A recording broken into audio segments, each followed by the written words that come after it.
नमस्कार दोस्तों जब भी हम इंडिया में ऑनलाइन शॉपिंग की बात करते हैं तो बड़ा ही ऑब्वियस नाम आता है अमेजोन या फिर फ्लिपकार्ट।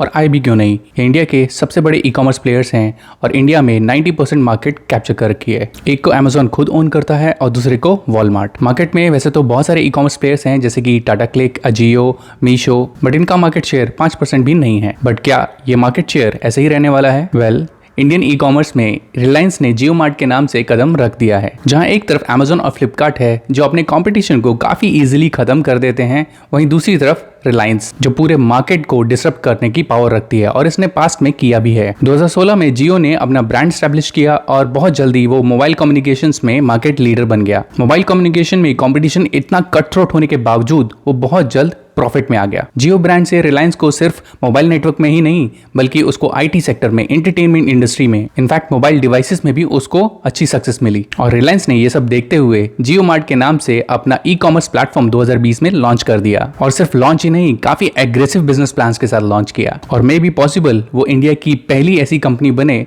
जो फ्लिपकार्ट और अमेजोन की ड्यूपोली को ब्रेक कर सके। बट कैसे?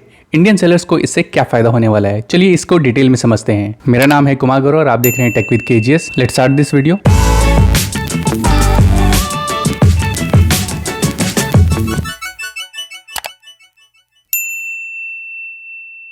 अमेजोन और फ्लिपकार्ट की प्रेजेंस इंडिया में सबसे ज्यादा है। ये 15,000 से भी ज्यादा पिन कोड्स को सर्व करते हैं। ये टियर 1 से लेकर के टियर 4 तक के सभी टाइप के सिटीज को सर्व करते हैं। इसके अलावा इनके पास इतने सालों का जो अपने कस्टमर का डेटा है उससे इनको अपने कस्टमर का बाइंग पैटर्न अच्छे से पता है। इसके अलावा उनका कस्टमर सपोर्ट भी वर्ल्ड क्लास है। सो अब सवाल ये उठता है कि अमेजोन और फ्लिपकार्ट के पास इतने सारे एडवांटेजेस हैं, इतना एक्सपीरियंस है, कस्टमर लॉयल्टी है, देन जियो मार्ट कैसे प्लान कर सकता है इनको टक्कर देने की? और इसका जवाब है इनकी सप्लाई चेन, जो किसी भी ई कॉमर्स कंपनी की सबसे बड़ी एसेट है। अगर आप इनकी सप्लाई चेन को कंपेयर करोगे तो अमेजोन के पास 60+ वेयर हाउसेस हैं अक्रॉस 15 स्टेट्स, वहीं फ्लिपकार्ट के पास 100+ फुलफिलमेंट सेंटर्स हैं, वहीं रिलायंस के पास 12,000 से भी ज्यादा छोटे वेयर हाउसेस हैं अक्रॉस 7,000 सिटीज पैन इंडिया। और ये छोटे वेयर हाउसेस हैं इनके खुद के रिलायंस स्टोर्स। सो कुछ भी डिलीवर करने के लिए जहां अमेजोन और फ्लिपकार्ट को 1 से 2 दिन का टाइम लगता है, वहीं रिलायंस के पास पावर है कि अपने प्रोडक्ट को वो 2 से 3 घंटे में डिलीवर कर दे। हाँ, हो सकता है कि रिलायंस के नियर बाय स्टोर में वो प्रोडक्ट ना हो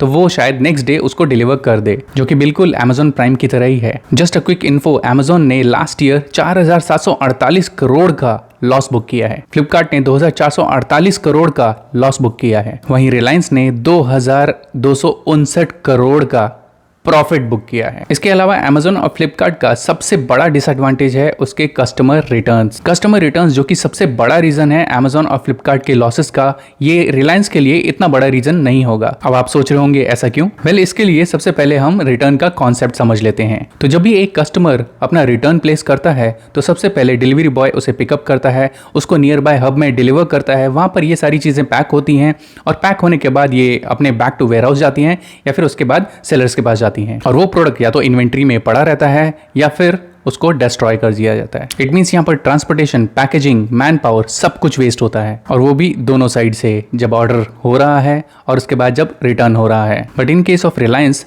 डिलीवरी बॉय जो रिटर्न प्रोडक्ट है वो सीधे नियर बाय स्टोर में डिलीवर कर देगा जहां उसको पैक करने की भी जरूरत नहीं पड़ेगी। सो एक हद तक आपकी यहाँ पर लॉजिस्टिक कॉस्ट बच गई, आपको रीपैक करने का खर्चा बच गया और काफी हद तक आपकी मैन पावर भी बच गई। और इसके अलावा वो प्रोडक्ट अगर सही कंडीशन में है तो वो वापस ऑनलाइन लिस्ट हो सकता है या फिर रिफर्बिश सेक्शन में रख करके अपने लॉसेस को काफी हद तक कम कर सकता है, और मे भी कुछ लॉस हो ही ना। इसके अलावा अमेजोन और फ्लिपकार्ट का सबसे बड़ा रेवेन्यू जनरेटिंग सोर्स लगभग खत्म होने की कगार पे है। चलिए जानते हैं इसके बारे में। जैसे कि आप जानते हैं कि अमेजोन और फ्लिपकार्ट 2 बिजनेस मॉडल्स पे काम करता है, एक है मार्केट प्लेस और दूसरा है इन्वेंट्री मॉडल। मार्केट प्लेस काफी सिंपल कॉन्सेप्ट है अमेजोन या फिर फ्लिपकार्ट का, जिसमें सेलर्स अपने प्रोडक्ट को लिस्ट करते हैं, कस्टमर उसे बाय करता है और जो प्रॉफिट होता है उसमें से अमेजोन या फ्लिपकार्ट अपनी कुछ कमीशन रख लेता है। अब हम इनके इन्वेंट्री बिजनेस मॉडल को समझ लेते हैं। इसमें क्या होता है कि अमेजोन या फ्लिपकार्ट अपने सेलर्स को एक बल्क ऑर्डर करते हैं और उनके पास बार्गेनिंग पावर होती है कि उसे वो और सस्ते दामों में खरीद सकें, और वो बल्क ऑर्डर करके अपने वेयर हाउसेस में उसे रख लेते हैं और उसके बाद अपनी मार्कअप फी लगा करके अपने हिसाब से उसको सेल करते हैं। और ये business model market place business model से ज्यादा प्रॉफिटेबल है। और इसके लिए अमेजोन ने क्लाउडटेल के साथ पार्टनरशिप की और क्लाउडटेल ने इन इनके इन्वेंट्री बिजनेस मॉडल को हैंडल किया और ये जो बिजनेस मॉडल था ये काफ़ी जल्दी बहुत सक्सेसफुल हो गया। और ये मॉडल इतना सक्सेसफुल हुआ कि अमेजोन की टोटल सेल्स का 40 to 50% सेल्स इसी मॉडल से आता था। और मैं आता था इसलिए बोल रहा हूँ बिकॉज 2016 में अपनी इंडियन गवर्नमेंट ने यानी कि मोदी जी ने एक अनाउंसमेंट करी, किसी भी ऑनलाइन प्लेटफॉर्म पर एक सिंगल सेलर की सेल्स उस पूरे प्लेटफॉर्म की सेल्स का 25% से ज़्यादा नहीं हो सकती, और जिसकी वजह से अमेजोन को क्लाउडटेल की सेल्स 25% से भी कम करनी पड़ी। इसके अलावा इंडियन गवर्नमेंट ने अमेजोन के खुद के ब्रांड अमेजोन बेसिक्स पे भी रिस्ट्रिक्शंस लगा दी हैं। सो अगर आप देखें तो अमेजोन के रेवेन्यू चैनल्स पे काफ़ी बड़ी चोट हुई है और कुछ हद तक फ्लिपकार्ट के भी। और दोस्तों इसकी वजह से सिर्फ रिलायंस के पास ही नहीं, टाटा, डीमार्ट, इन सब के पास एडवांटेजेस हैं, बट फिलहाल जो एग्रेशन जियो मार्ट दिखा रहा है वो बाकियों के पास नहीं दिख रहा। सो पॉसिबिलिटी पूरी है कि जियो मार्ट की वजह से अमेजोन और फ्लिपकार्ट बैकफुट पर चले जाएं इन फ्यूचर। आपकी क्या राय है मुझे कमेंट्स में जरूर बताइए। आई होप आपको ये केस स्टडी पसंद आई होगी। So please like, share and subscribe. So that's it दोस्तों, आज के लिए इतना ही। मिलते हैं अगले वीडियो में, तब तक के लिए बाय।